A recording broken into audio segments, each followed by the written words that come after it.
Números capítulo 31. En este capítulo se nos narra la venganza del pueblo de Israel en contra de Madián. Los madianitas eran un pueblo nómada, es decir, se trasladaban de un lugar a otro, no tenían un territorio fijo. Y en este tiempo, cuando el pueblo de Israel, Dios les ordena que tienen que vengarse, ellos están en una asociación con Moab.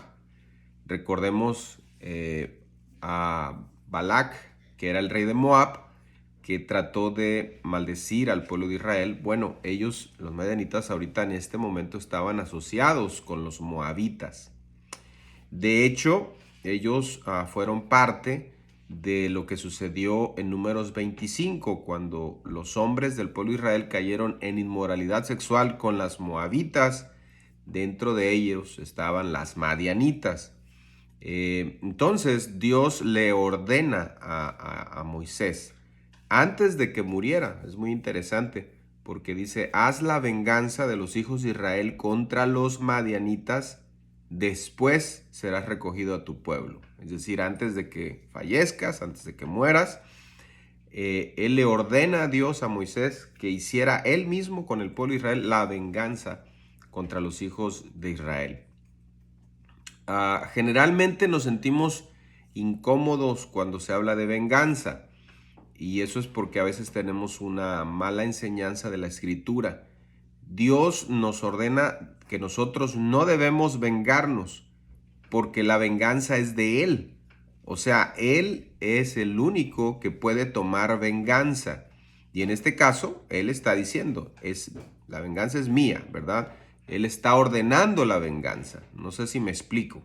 En ese sentido, en ese contexto, es correcto. Cuando Dios se venga, cuando Dios toma venganza, por eso es Dios.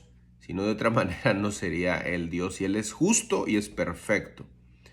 Obviamente que esta venganza era porque estas mujeres o estos pueblos, los madianitas, habían hecho caer al pueblo de Israel, y era una constante amenaza que estuvieran ahí cerca. Entonces Dios quería eliminar completamente esa amenaza para que el pueblo de Israel pudiera mantenerse firme. 12,000 soldados de Israel fueron a la guerra, y nos cuentan del versículo 6 al 11 que se pelea la batalla, Madián es derrotado, se toma el botín, y 5 reyes de Madián fueron muertos.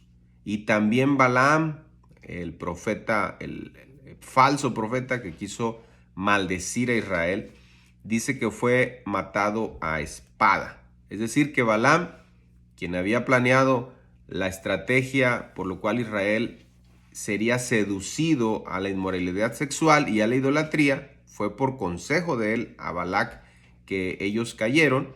Ahora está siendo juzgado por la venganza de Dios, y su dinero no le sirvió para nada.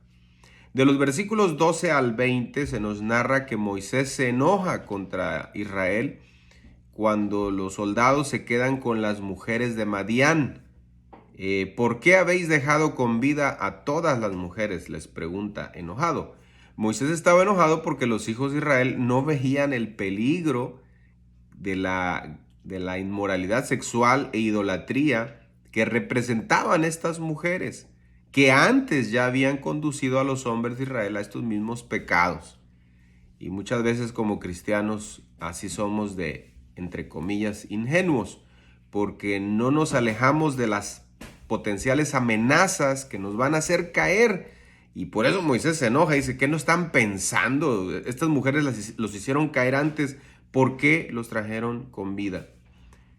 Por tanto, todas las mujeres que hubieran conocido varón carnalmente debían morir, es decir, las que habían estado relacionadas con la inmoralidad y la idolatría de las madianitas tenían que morir, y las que no podían mantenerse con vida.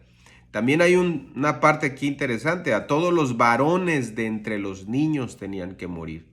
Y esto es muy duro para nosotros ahora, para poderlo entender y comprender, porque es otra cultura.